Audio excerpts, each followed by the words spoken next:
How's it going, everybody? It's Pilot Flame, and we are back with another FPL video. And today, this is a very impromptu video, and I didn't expect this, but we did get some fixture additions to the Blank Gameweek 18, as well as the Double Gameweek 19. If you haven't done so already, make sure to leave a like on the video, subscribe to the channel. If you are new around here, we're looking to hit 2,000 by the end of the FPL season, as well as turn those notification bells on so you can get good FPL videos like this one, as well as many others. There's going to be a lot more in January because the Christmas period was so cramped up, but I'll detail that in our January overview of what's going to be going on in the month on the channel update. And leave a comment down below as to which players you're potentially looking at bringing in for the blank and double game weeks. Me personally, I still might be keeping my strategy for the free hit in 18 and bench boost in game week 19, but you never know, things might change depending on maybe more additions to fixtures, because we still have one more game week to go before that. Also, make sure to give us a follow over on Twitter and Twitch. It's PilotFam226 on those platforms. We will be doing a deadline stream for game week 17 1 hour before the deadline tomorrow on New Year's Day. I believe the deadline is, I'm just checking it now, it's midday my time, and I'm 1 hour ahead of Eastern Standard Time, and I'm 4 hours behind UK time. So that's going to be, the stream is going to be up 10 a.m. EST, so we'll be up for that. So make sure to check us out over on Twitch for that. So without further ado, let's see what fixtures have been thrown into Game Week 18 and Game Week 19. So this is going to be a bit more of an impromptu / freeform style of video. So as we can see here, there's an additional fixture in Burnley and Manchester United that has been put into Blank Game Week 18. So what does this mean? So this means that if you were someone like myself who brought in Burnley players on the wild card, such as Charlie Taylor, who is flagged at the moment, but still potentially a double game week player, Chris Wood, Nick Pope, any of these sorts of players, they can now play in Game Week 18 and have a double game week in 19, just like Manchester United do. And a lot of people are already going to keep Bruno Fernandes and potentially looking at Rashford going into the double game week in Game Week 19, because we just look ahead. United have Liverpool away, Fulham away, which, you know, on paper is two not terrible fixtures. Like, Liverpool's going to be tough, but Fulham should be okay. And then they have Sheffield United in Game Week 20, which you would think should be quite easy for them.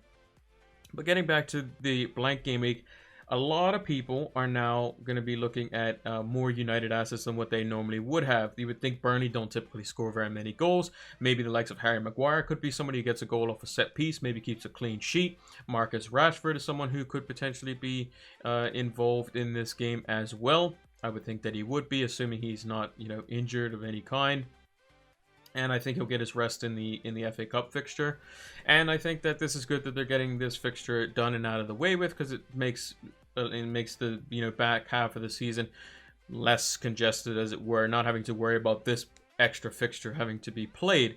So on the lead up to it, United have Aston Villa at home, which is going to be a tougher fixture, but should still be okay considering they are at home, and Villa, you know, could pose a, you know, a decent threat, but should be a good test for United. And I still think, you know, if you do bring in Rashford or Fernandes, they'll do well enough.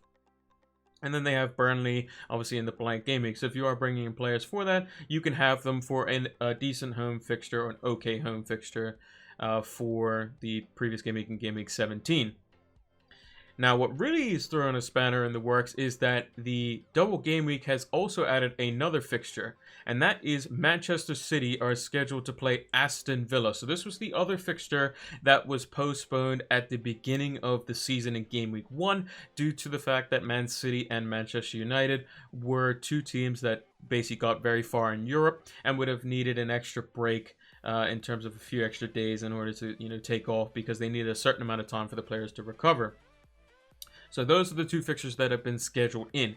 This means that not only does Man City, who has Crystal Palace at home, Aston Villa at home, have a double game week, two great home fixtures, but now Aston Villa also has a double game week fixture in Everton and Man City. Everton at home, Man City away. So if you still hung on to the likes of Jack Grealish, if you still had, you know, City players that, you know, didn't do anything for you in game week 16 because of their fixture being postponed, you should be okay, because by this time, by like January 12th, so it's the day before New Year's, that's more than enough time for whoever has contracted the virus, because there's rumors that it's Ederson, Cancelo, Ferran Torres, Jesus, and Walker were mentioned previously. Those players will have recovered by the time Game Week 18 rolls around anyway, and I don't think they'll be utilized in the Cup. And by the time the double game week rolls around, they should be all fit and firing and ready to go, because they're just going to be working on, assuming they don't have, lasting effects or anything like that, or it hits them too hard. But they're pretty fit individuals, and there's only been a couple of, players that have been a bit more affected than normal. But for the blank, if you are someone who is free hitting and then going into Game Week 19 bench boosting, I think the plan is still the same. The only thing that I would say that changes that strategy, so if you're like myself, wildcarded for Game Week 16 and are going to free hit in 18, bench boost in 19, is how many Burnley players, Man United players, and City players you have, or even and Spurs players you have potentially going into this game. So there's a lot of people that wildcarded, kept Kane and Son, and we're going to slowly transfer them out.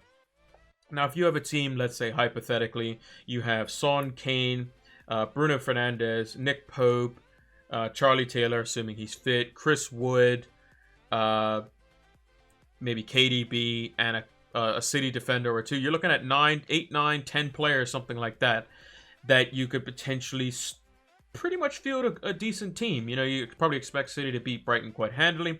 You probably expect United to potentially keep a clean sheet, maybe Burnley keep a clean sheet. It's been fairly low scoring between those two in recent times.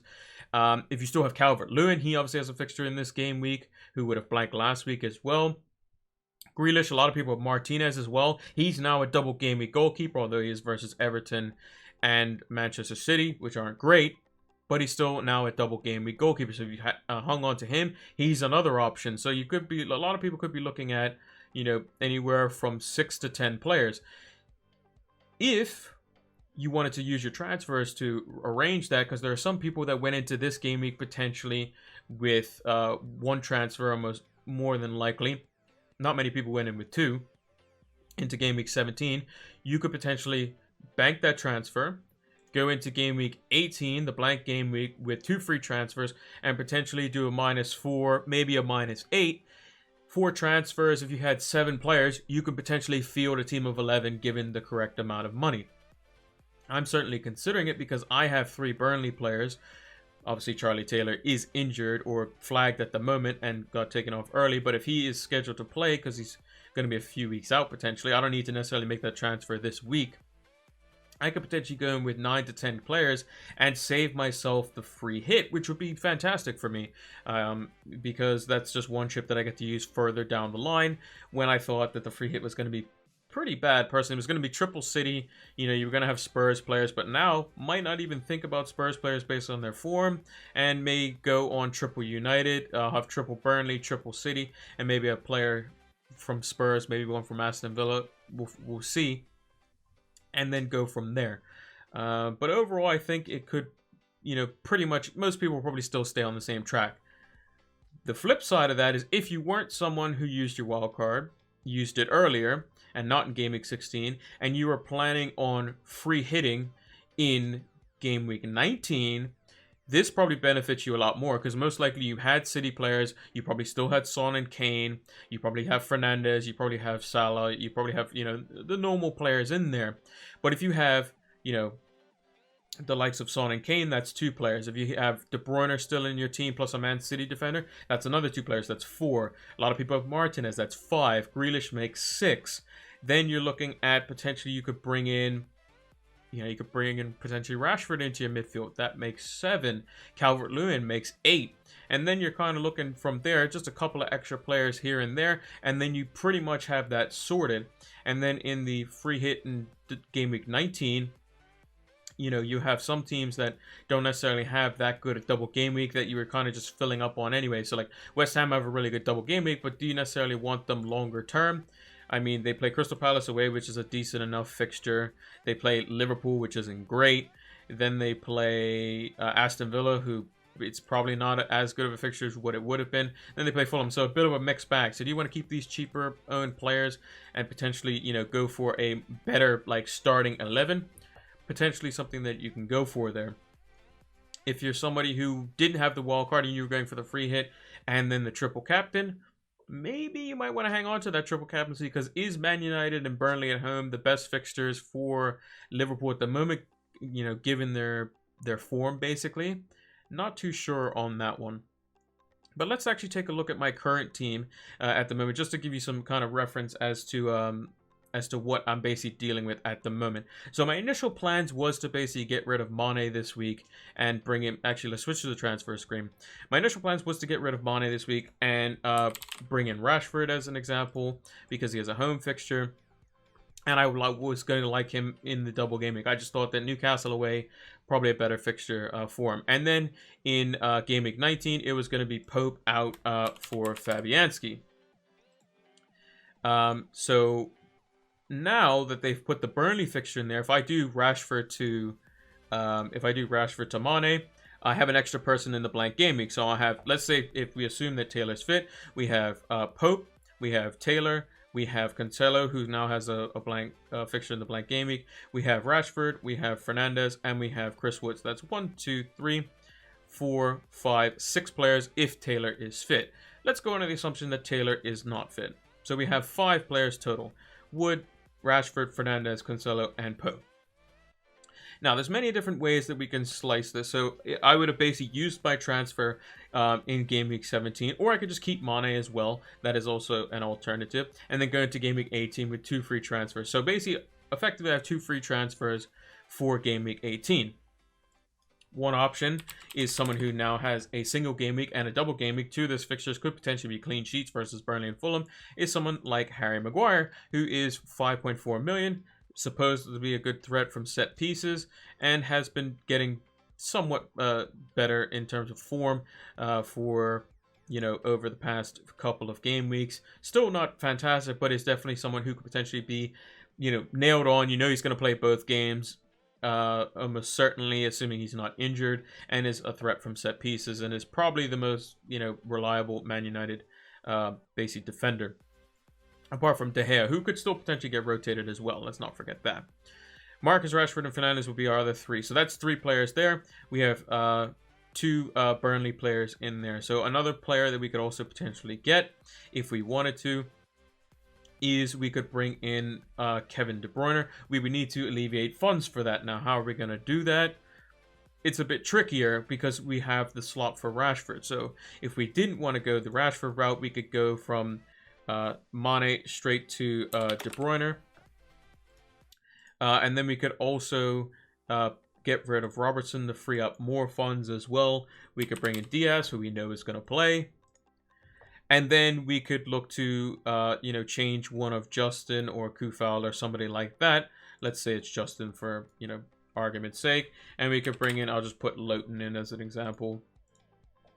And that would be like a -8. So it wouldn't be be shifting some players around, but we'd have 1, 2, 3, 4, 5, 6, 7, 8 players total. So is that really worth it? Probably not. Is there better ways to potentially do it without, getting rid of Mane or Salah from my team specifically? Not particularly. And do I really want to field anything less than 11 players? Not really. But going into the double game week, so let's say, I just leave Taylor in there. And then I address the Mane situation and go for the likes of Marcus Rashford. Then we could potentially look to make some changes for the double game week as well. Because a lot of people are going to want De Bruyne as well. And if you don't bring in De Bruyne for game week 17, you're going to be free hitting in 18, which means you can risk, price rises and that sort of stuff, kind of keeping you out of it for that. I could get rid of Charlie Taylor, and I could bring in Diaz, who would be someone I could bring in quite easily.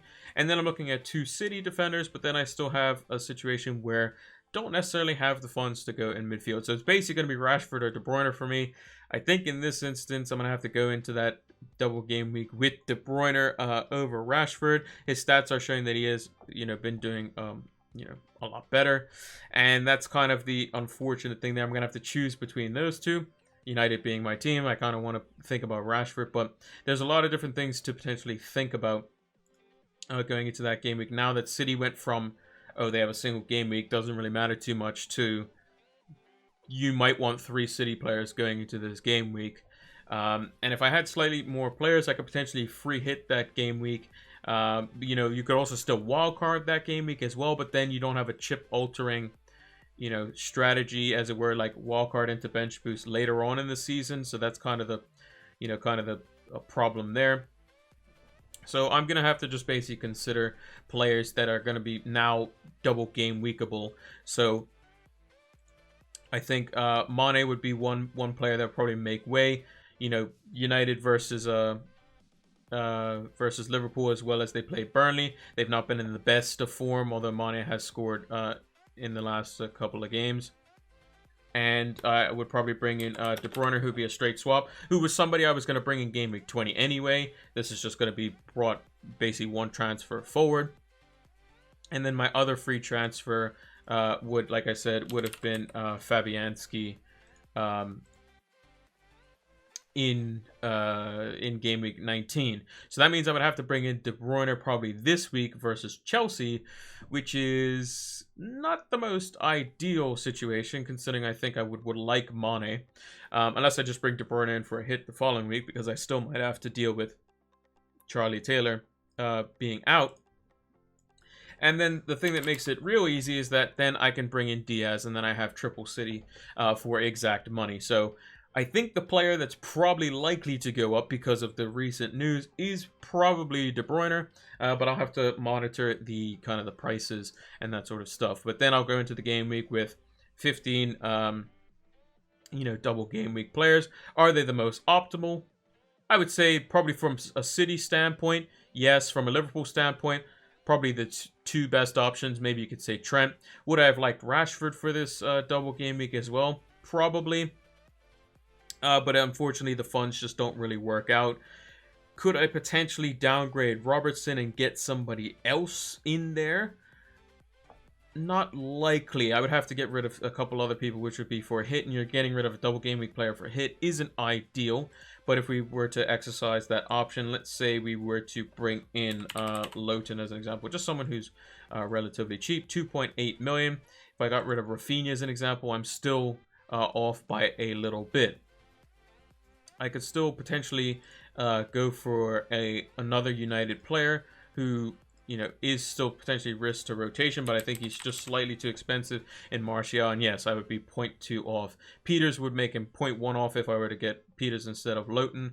And then we're looking at, you know, potentially changing some things up when Leeds already have a double game week again. But I think that's probably going to be our strategy going forward. Is if Taylor's definitely out, bring him in for Diaz.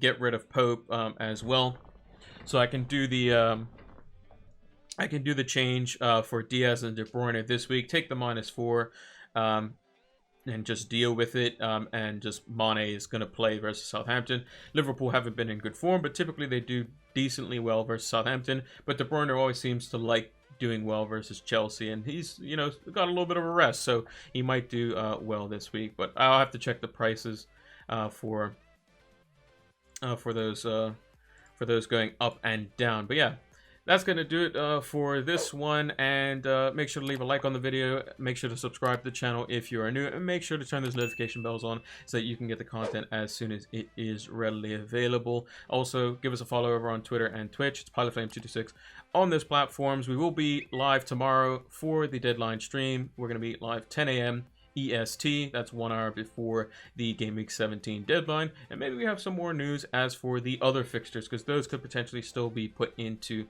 the double game weeks as well, or fixtures could potentially be moved. So I'm going to be waiting for these transfers as long as possible, no more than maybe like 10 minutes before the deadline to actually complete them if I'm going to do them. And maybe we get some changes, because they very easily could give Spurs a double game week in here. And move one of the other fixtures. They could do a bunch of different things with that. So thanks for watching, and until the next one, take care.